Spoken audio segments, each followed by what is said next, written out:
ఆడపూరు పెట్టమంటాడు వాళ్ళ అమ్మాయిని.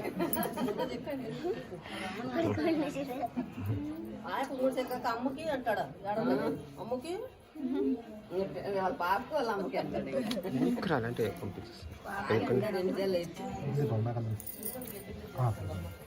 వాళ్ళ అమ్మాయి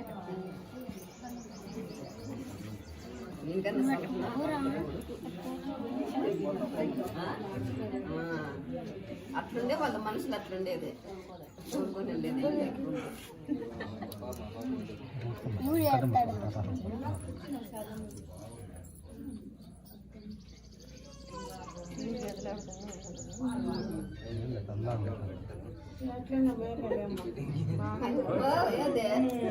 ఇప్పుడు మనసు కాదు, నువ్వే ఖాళీ ఉంటావు.